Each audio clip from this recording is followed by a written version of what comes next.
Değerli dostlar, birçok pandispanya tarifi denediyseniz ve her defasında hüsran olduysa bu tarif tam size göre. Çünkü denenmiş, gerçekten harika bir tarif.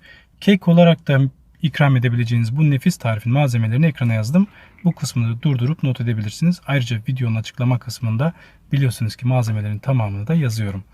Değerli dostlar, öncelikle 4 tane yumurtamız var. Bunların beyazıyla sarısını birbirinden ayıracağız. Burada hayati derecede önemli bir nokta var değerli dostlarım. Kesinlikle akının içerisine, beyazın içerisine bir damla dahi olsa sarısını karıştırmayacağız. Çünkü birazdan göreceksiniz, beyazını ayrı çırpacağız, sarısını ayrı çırpacağız ve beyazın içerisine eğer sarı girerse emin olun ki istediğimiz kıvamı elde edemeyiz. O yüzden bu hususu özellikle altını çize belirtmek istiyorum. Değerli dostlar, yumurta aklarımızı öncelikle şöyle bir çırptık. Şöyle bir bardak toz şekerimiz var. Su bardağı, bir parmak kadar eksik. Yarısını akının içerisine, yarısını da sarısının içerisine döküyorum. Ve yumurtamızın akını mikserin en yüksek ayarında çırpmaya devam ediyorum. Yaklaşık 3-4 dakika boyunca çırptıktan sonra değerli dostlar, gördüğünüz gibi şöyle kar gibi olacak. Burada aradığımız husus şudur. Bakın, ters çevirdiğimizde dökülmeyecek kadar çırpmamız gerekiyor. Bu kıvamı elde ettiyseniz mükemmel kıvama ulaşmışsınız demektir. Şimdi şöyle bir kapta alayım yanıma ve kalan yumurtamızı ve şekerimizi de çırpalım. Bu kısmı fazla abartmanıza gerek yok. Şöyle 1-2 dakika çırptıktan sonra yeterli. Hafif böyle rengi beyazlamaya başlayınca durabilirsiniz. Şimdi içerisine sıvı malzemelerimizi ekleyeceğiz. Değerli dostlar, 1 adet limonlu bir kek yaptım. Şöyle bir çay bardağımızın içine sıktım. Kalan kısmın üzerine 4-5 kaşık şöyle su, yemek kaşığı, 4 yemek kaşığı da sıvı yağ ekledim. Toplamda hepsi topu yarım çay bardağı kadar sıvı oldu. Bunu da gördüğünüz gibi yumurtamızın sarısının içerisine ekledik ve çırpmaya devam ettim. Şöyle bir karıştırdıktan sonra şimdi katı malzemeleri ekleyeceğiz. Bir su bardağından bir parmak kadar eksik unumuz var. 2 yemek kaşığı mısır nişastası. Kesinlikle buğday nişastası olmaz. Şöyle bir çimdik tuz. Çok az tuz ekleyeceğiz.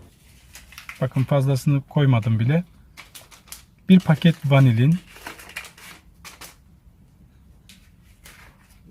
1 çay kaşığı kabartma tozu.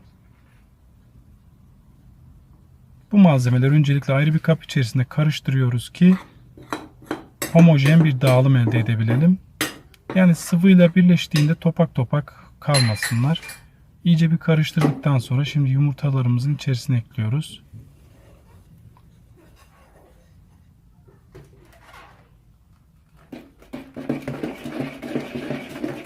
Şöyle mikserimizle bir çırpalım. Tabii öncelikle yavaş yavaş karıştırdım ki etraf her tarafı un olmasın. Mutfakla yeni tanışmış arkadaşlarım için bazen detaya girebiliyorum. Tecrübeli arkadaşlar lütfen beni mazur görsün. Çünkü hiç bilmeyenler de var. Az önce hazırladığımız yumurta beyazını şöyle 2 kaşık kadar alarak yavaş yavaş, bakın ekranda gördüğünüz şekilde karıştıracaksınız. Mikser kesinlikle bu aşamada kullanmıyoruz. Alttan üste doğru karıştırarak yavaşça beyazıyla hazırladığımız karışımı birbirine yediriyoruz. Yani şu hazırladığımız sol taraftaki yumurtanın beyazını çok fazla öldürmeden, çok fazla ezmeden amacımız diğer kekimizin malzemeleriyle karışımını sağlamak. O yüzden dikkatli bir şekilde alttan üste doğru yuvarlak hareketlerle, dairesel hareketlerle gördüğünüz gibi birbirine karıştırmaya çalışacağız. Değerli dostlarım, bu önemli bir ayrıntıdır. Lütfen bu kısmı sıkılmadan yapın. Biraz sabırla, çok fazla bu aşamayı uzatmadan güzelce karıştırdıktan sonra kıvamı elde etmiş oluruz zaten. Evet, bu kadar yeterli. Şimdi ben böyle bir camdan kek kalıbı kullanacağım. Siz dilediğinizi kullanabilirsiniz. Bakın, ekranda gördüğünüz kadar yağ kullandım. Fazla yağ kullanmadan cam kalıbımın her tarafını yağlıyorum. Margarin kullandım ben bu arada. Amacımız yapışmasını engellemek zaten. Çok aşırı bir yağ kesinlikle kullanmayın. Evet, şöyle üzerinde düzleştirdikten sonra artık fırına göndermeye hazır. Değerli dostlar, 1 saat kadar fırında kalacak bu kekimiz. 170 derecede 1 saat boyunca hiçbir şekilde kapağını açmadan fırınlıyoruz. Ve netice itibariyle gördüğünüz gibi kekimiz hazır. Eğer fırınınız her tarafını eşit şekilde pişiriyorsa mükemmel sonucu elde edebilirsiniz. Ama fırınların bazı huyları var. Bir tarafını pişiriyor, bir tarafını pişirmiyor. Eğer böyle bir fırına sahipseniz riskli bir tarif tabii ki. Bakın oldukça güzel. Şu anda gayet sıcak, çok da yumuşak. Birazdan içerisini keserek içinde göstereceğim size. Kıvam testinde yapacağız. Ben bunu bir yaş pastada kullanacağım için değerli dostlar yatay olarak kesiyorum. Ama dediğim gibi kesinlikle bunu bir kek olarak da yapıp ikram edebilirsiniz. Limonlu bir kek. Dilerseniz içerisine birazcık limon kabuğu rendesi de ekleyebilirsiniz. Şöyle içini bir göstereyim değerli dostlarım. Size feda olsun ya, ne demek. Şöyle bakın, çok yumuşak. Gerçekten harika. Değerli dostlar, umarım bu tarifimi beğenmişsinizdir. Beğendiyseniz aşağıdaki beğen butonuna basmanız benim kanalıma bir katkı sağlar.